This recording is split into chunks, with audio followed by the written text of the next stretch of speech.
estudantes e professores da EJA, sejam bem-vindos a mais uma aula. Eu sou a professora Ana Paula e hoje vou acompanhar vocês em uma aula de matemática. Eu sei que nós estamos acostumados a trabalhar aí o conteúdo de história, mas hoje eu vou trazer para vocês alguns dos conteúdos que nós trabalhamos lá em história, mas com aspectos da matemática. Primeiramente, eu vou querer retomar com vocês alguns dos conteúdos que nós trabalhamos lá em história. Vamos relembrar? Durante essas últimas aulas de história, nós trabalhamos sobre a Constituição Federal, sobre os nossos direitos e os nossos deveres. Nós também trabalhamos sobre outras leis que apoiam e que incentivam o exercício da cidadania. Falamos especificamente o que é cidadania e o que é ser cidadão. Nós vimos lá que a Constituição Federal, a partir de 1988, trouxe à sociedade brasileira direitos e deveres que asseguram o exercício da cidadania, do direito de ser cidadão atuante e participativo na sociedade. Hoje nós vamos pegar todo esse conhecimento, todo esse conteúdo que nós trabalhamos em história e trazer ele aqui para o campo da matemática. Retomar alguns dados, alguns números importantes, algumas informações relevantes. Vamos retomar agora o que é cidadania? Vou trazer para vocês um vídeo que nós já vimos lá em história, mas para recordar, nós vamos ver novamente. Vamos lá?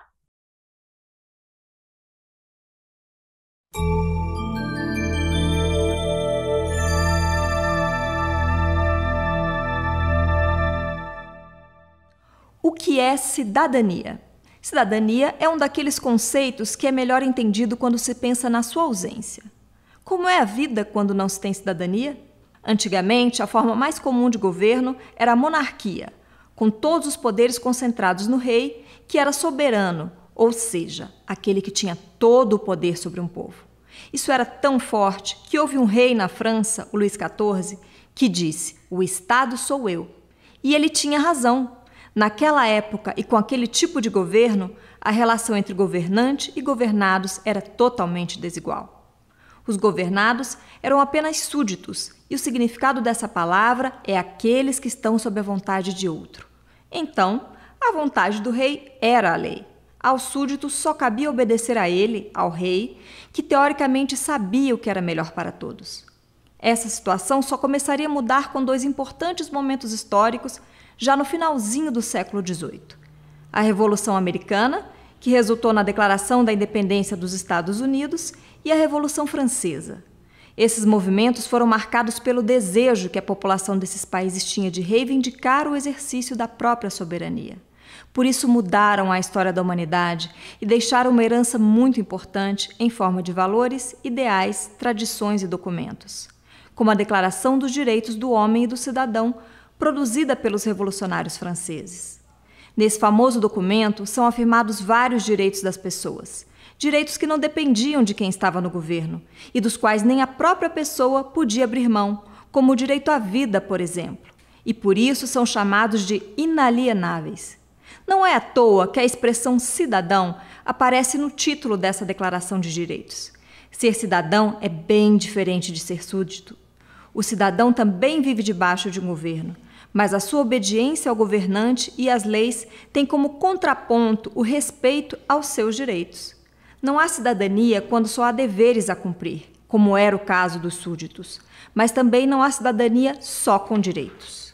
Por isso dizemos que a cidadania é uma construção coletiva, onde cada um deve cumprir seus deveres perante a comunidade e o Estado, além de contribuir para que todos possam cumprir os seus.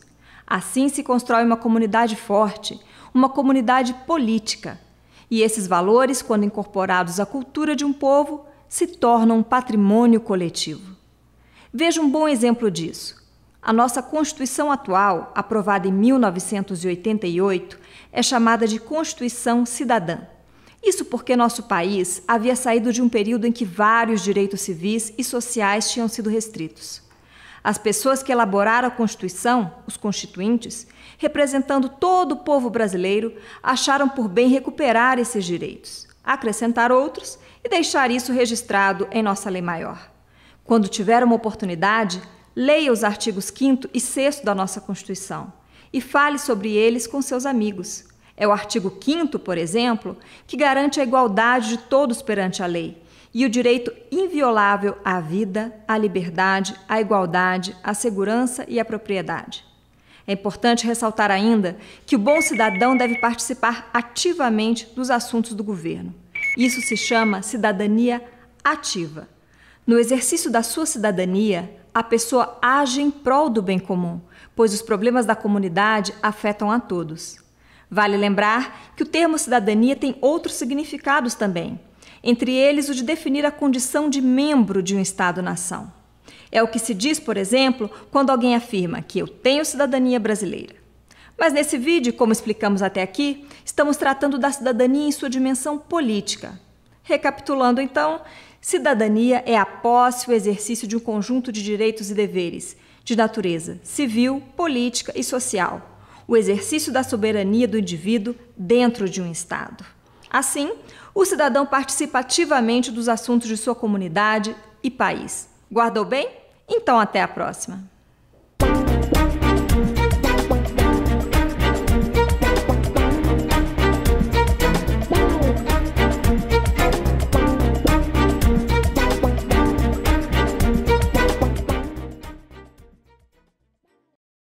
Como nós já vimos lá nas aulas de história, a cidadania é muito importante para que nós possamos também agir perante a sociedade, exigir nossos direitos e também fazer e atuar de forma a garantir com que esses direitos sejam garantidos pelos prefeitos, pelos vereadores, pelos presidentes. Nós vimos que nós precisamos exigir que os nossos direitos sejam efetivados. Vamos ler a frase a seguir, que fala um pouquinho sobre a Constituição Federal, que nós vimos que foi um grande marco para a história do Brasil? A Constituição Federal atual, que garante direitos e deveres ao povo brasileiro, foi aprovada em 1988. Em 2021, ela completou 33 anos de existência. A gente pode ver ali na imagem, no texto, que alguns algarismos estão ali assinalados em vermelho.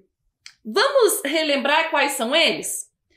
O primeiro ali, ó, é o ano em que a Constituição foi aprovada, que é 1988. Em seguida, o segundo algarismo ali, o segundo número é o de 2021. E por fim, o número 33, que é a idade que a Constituição Federal está completando neste ano. Agora, vamos testar os conhecimentos matemáticos de vocês. Nós já falamos oralmente quais são esses números que estão no texto, mas agora eu quero que você escreva lá no seu caderno, por extenso, esses números que nós vimos no texto, que é o ano de 1988, 2021 e 33. Vamos lá?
Vamos rever agora se você escreveu corretamente esses números? O primeiro, 1988. Como é que nós escrevemos isso? Quando nós vamos escrever esse número por extenso, é importante que a gente escreva o número 1 no começo. Então, 1988. Você escreveu corretamente aí no seu caderno? O próximo número, 2021, que se escreve da forma como a gente pode ver na tela. E, por fim, o número 33. Você escreveu os 3 números corretamente? Para quem não escreveu corretamente, eu vou deixar mais um tempo na tela para que você possa corrigir a sua escrita conforme nós temos aqui a escrita correta. Vamos lá?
Dentro de várias leis que nós vimos dentro da Constituição Federal, nós vimos uma que é muito importante e é aquela que nós vamos estudar hoje durante a aula de matemática, que é o direito à alimentação.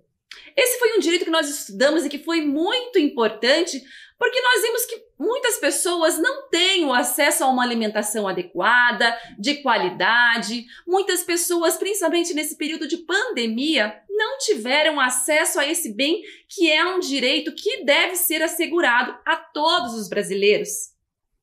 Vamos ler lá na Constituição o que ela diz a respeito da alimentação? O artigo 6º diz o seguinte: são direitos sociais a educação, a saúde, a alimentação, o trabalho, a moradia, o transporte, o lazer, a segurança, a previdência social, a proteção à maternidade e à infância e a assistência aos desamparados na forma desta Constituição. Então, esse artigo 6º da Constituição nos diz que é uma obrigação do Estado, né, conceder à sociedade esse direito que é fundamental, que é o direito à alimentação. E para isso, várias propostas, né, governamentais, tanto na esfera federal como na esfera municipal, estadual, foram criadas para que atendesse a esse direito tão importante para o ser humano. Nós vamos ver agora um vídeo que fala da importância desse direito a algumas pessoas que às vezes não têm o acesso ao básico, ao mínimo. Esse direito é tão importante porque sem a alimentação, as pessoas não têm uma saúde boa, as pessoas não têm condição de frequentar uma escola, de frequentar um trabalho. Então, a alimentação é um fator básico para o ser humano. Vamos assistir agora o vídeo? Poder comer todos os dias, para mim, primeiramente, eu me sinto agraciada por Deus, né? Depois, a alimentação é uma necessidade que a gente tem, né? Nosso organismo. Passar fome não é bom, né? Ninguém quer passar fome. E você estar com fome e saber que você vai poder se alimentar é bom demais. Hoje, graças a Deus, eu tenho um bom acesso à alimentação, né? A alimentação foi um dos direitos sociais e básicos escritos na Constituição Cidadã de 1988. É muito bom saber que tem alguém zelando por nós, né? Pela comunidade, até o povo mais carente, né? Também foi uma graça conquistada, abençoada. Assim, eu gosto sempre de falar essa palavra, abençoada. Nós somos um povo abençoado. Viu? Assim como a Silvana, você também faz parte da Constituição Cidadã. 30 anos de Constituição. A sua história também está aqui. Esse vídeo é bem importante, não é verdade?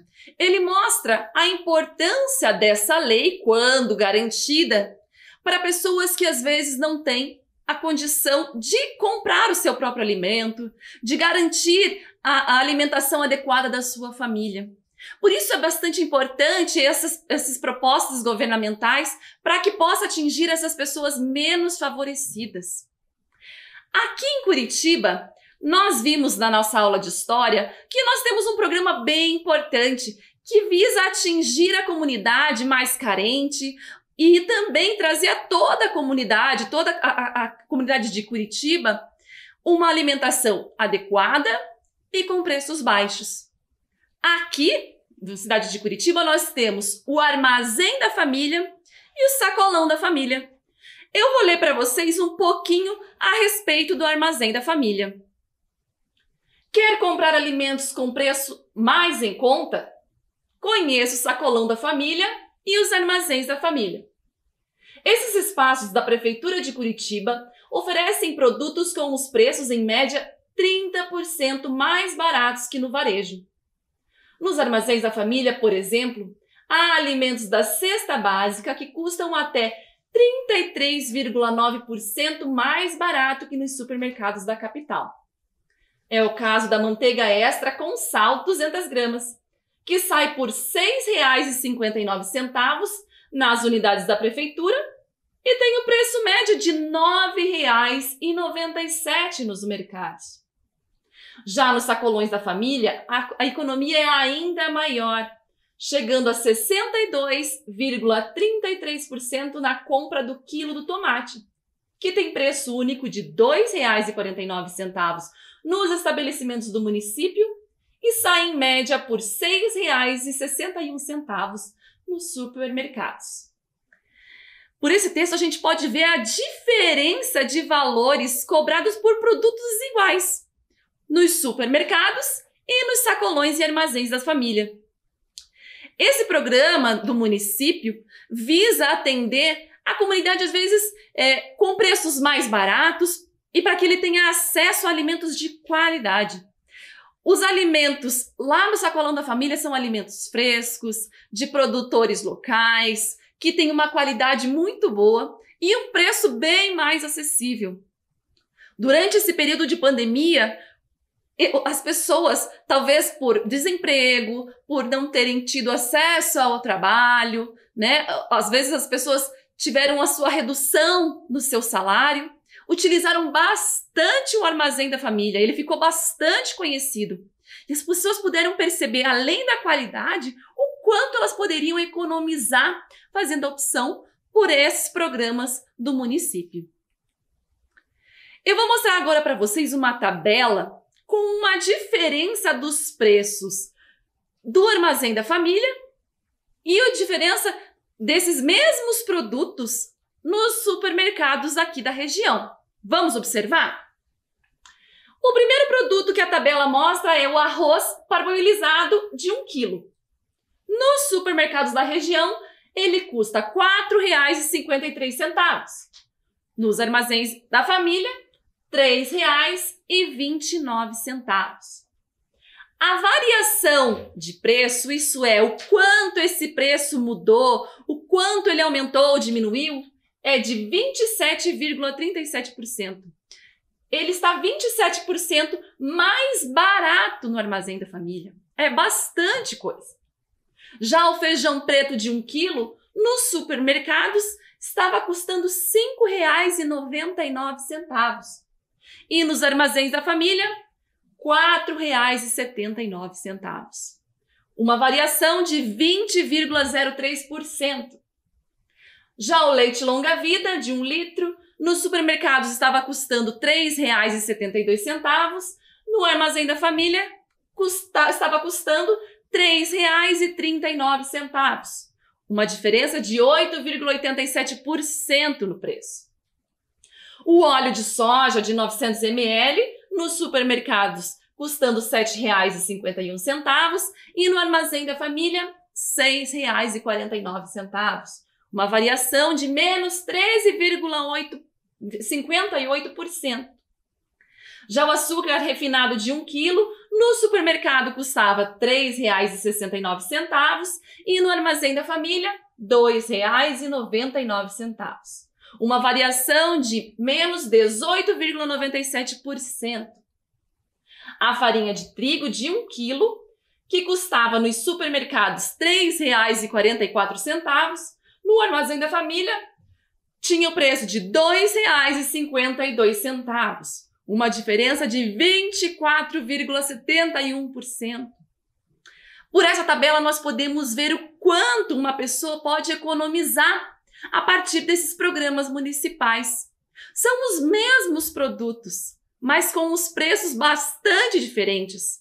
Por isso é importante que você, cidadão aqui de Curitiba, conheça esses locais, faça o seu cadastro e aproveite essa possibilidade que nós temos aqui no município.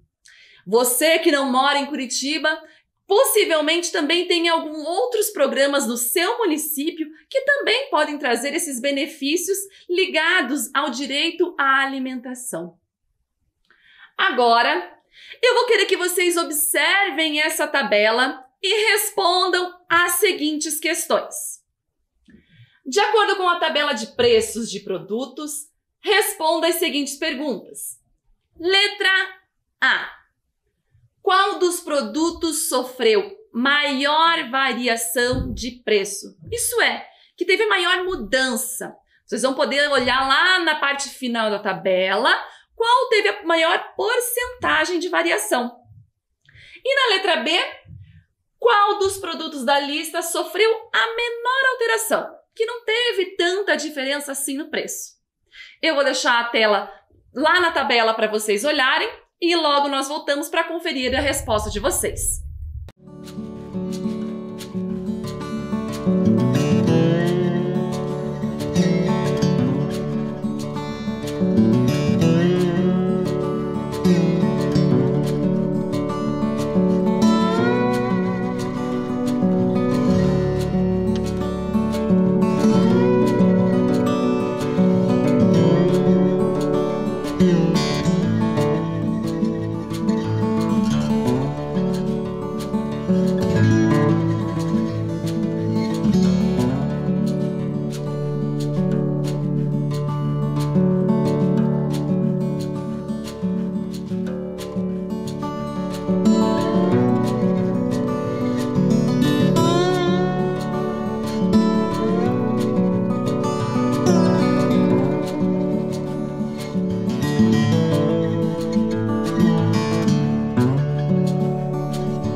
Vamos conferir agora o que você respondeu no seu caderno?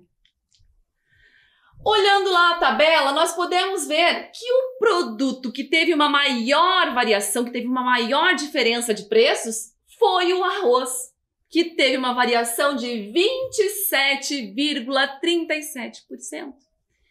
E agora, qual foi o produto que você viu lá na tabela que teve a menor variação dentro desses outros produtos ali?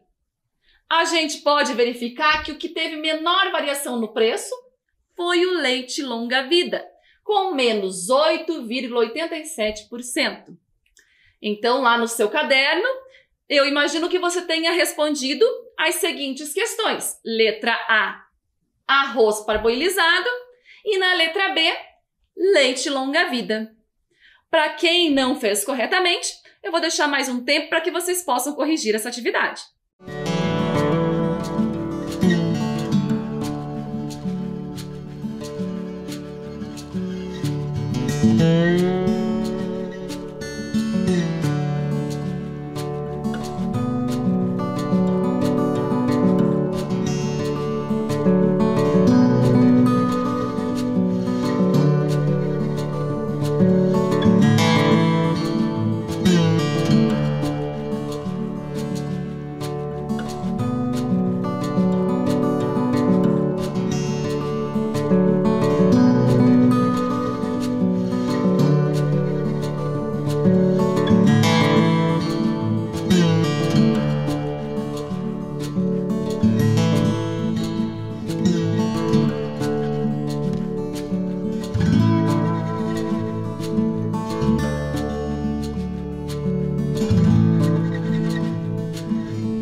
A partir dessa tabela, a gente pode ver o quanto nós podemos economizar. Às vezes são centavos, mas que de pouquinho em pouquinho, lá no final da nossa compra, faz bastante diferença, não é verdade? Como vimos na tabela, um mesmo produto é vendido por valores diferentes nos supermercados e nos armazéns da família. Por isso, é sempre importante pesquisar. Você, como cidadão atuante, participativo, que tem noção dos seus direitos, deve saber que é teu direito pesquisar, que você deve escolher aonde gastar o seu dinheiro. A gente sabe que hoje em dia não tá fácil a gente trabalhar e conseguir o nosso dinheiro, o nosso salário. Então, quando nós vamos comprar, temos que gastar com cautela, com consciência. Por isso, é bastante importante que todos tenham noção de economia. Então, pesquise antes de comprar. Agora, voltando lá para o nosso caderno, vou pedir para que vocês calculem a diferença de alguns produtos. Diferença dos valores de venda dos seguintes produtos. Primeiramente, eu quero que vocês calculem a diferença do preço do feijão preto, o quanto ele é vendido no supermercado e nos armazéns da família. Qual que é a diferença de preço entre eles? E também quero que vocês façam o cálculo da diferença do preço de venda do açúcar refinado. O quanto ele custa lá nos supermercados e o por quanto ele é vendido nos armazéns da família. Nós vamos ver aí quanto que a gente pode economizar nesses dois produtos.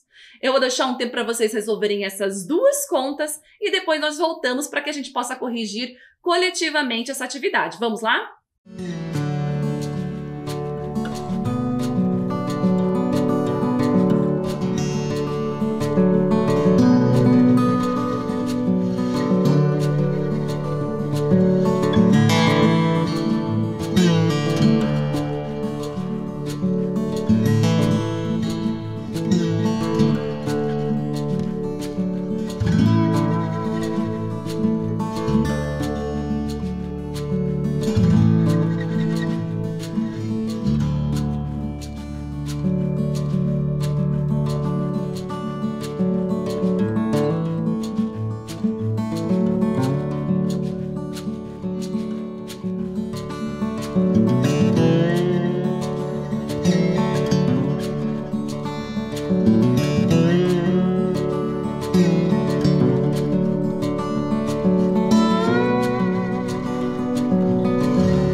Vamos corrigir agora os cálculos que vocês fizeram?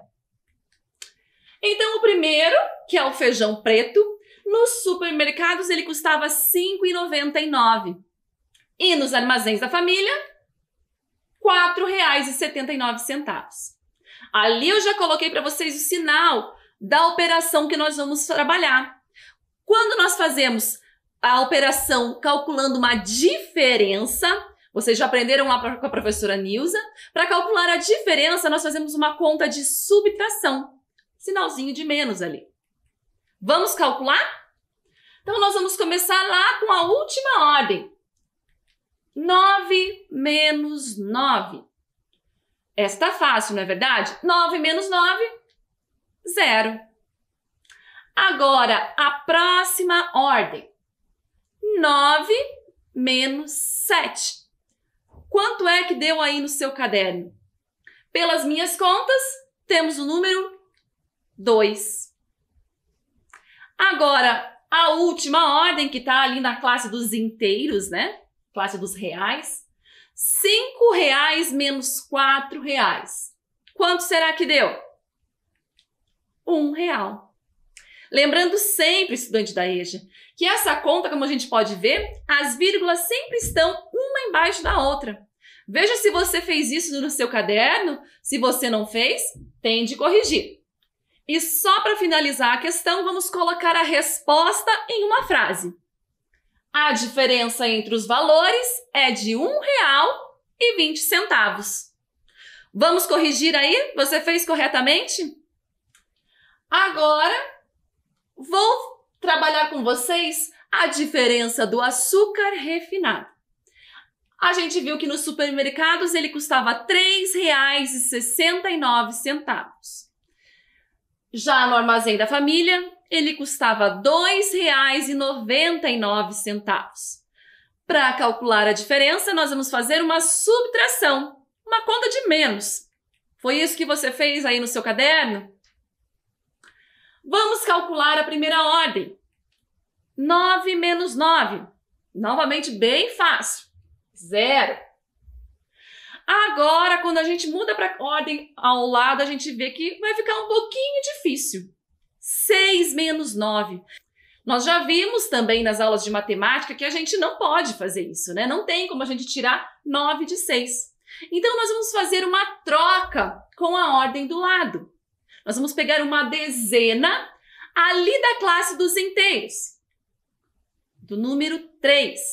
Então, a gente vai transformar esse número 3 em 2 unidades e vai passar essa dezena ali para a ordem anterior.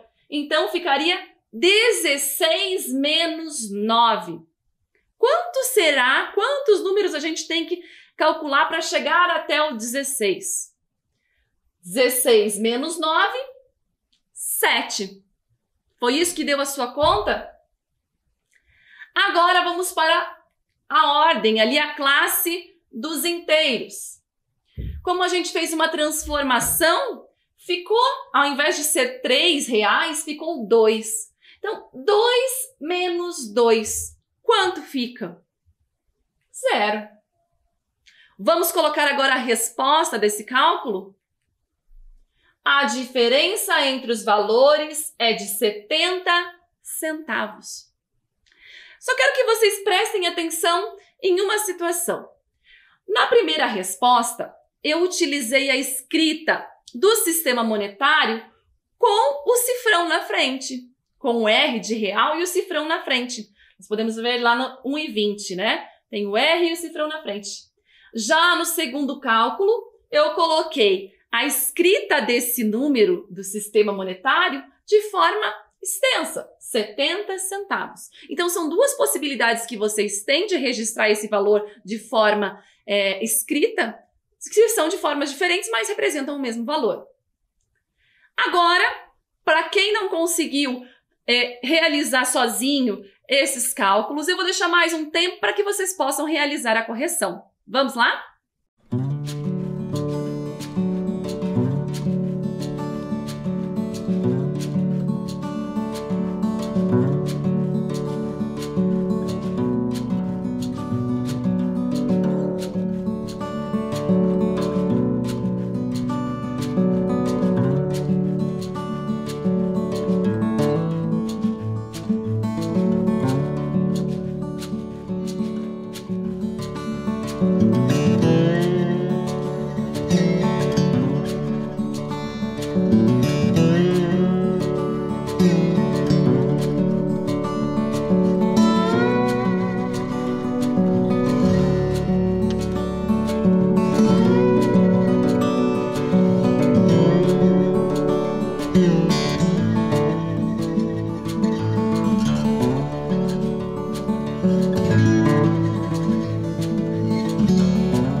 Agora, vou contar para vocês que eu também aproveitei essas ofertas e essa qualidade e os preços do armazém da família. Vamos ver o que eu comprei? Estes foram os produtos que eu comprei lá no armazém. Leite longa-vida custando R$ 3,39, farinha de trigo custando R$ 2,52 e o óleo de soja que custava R$ 6,49. Eu vou pedir para que vocês façam agora o cálculo de quanto eu gastei no total da minha compra. Vamos lá?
E aí, conseguiu resolver? Vou mostrar para vocês agora a resolução dessa atividade. O primeiro produto, R$ 3,39. O segundo, R$ 6,49. E, por fim, o último, por R$ 2,52. Como nós queremos saber o valor total, vamos fazer uma conta de adição. A primeira ordem, 9 mais 9 mais 2. Para mim, essa conta resultou em 20. O 2 sempre vai para a ordem, na próxima ordem, né? Então, vamos calcular agora a próxima. 3 mais 4 e mais 5, mais aquelas duas dezenas do 20 que nós subimos. Quanto fica? 14. Nós também subimos a dezena do 14 para a próxima ordem.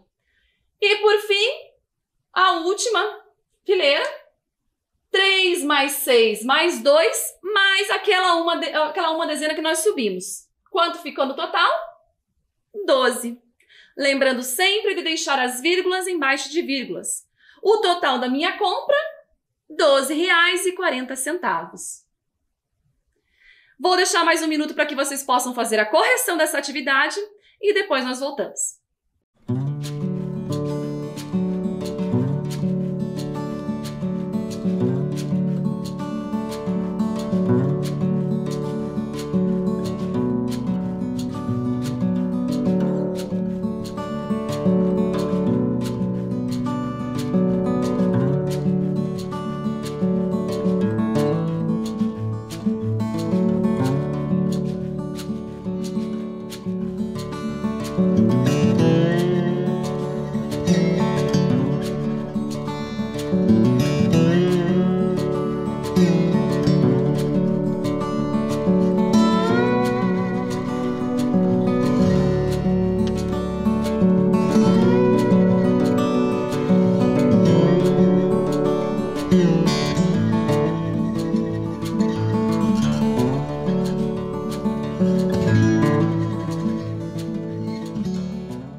Então é isso, né, estudante da EJA. Espero que vocês tenham conseguido realizar os cálculos e aprendido mais um pouco sobre o direito à alimentação.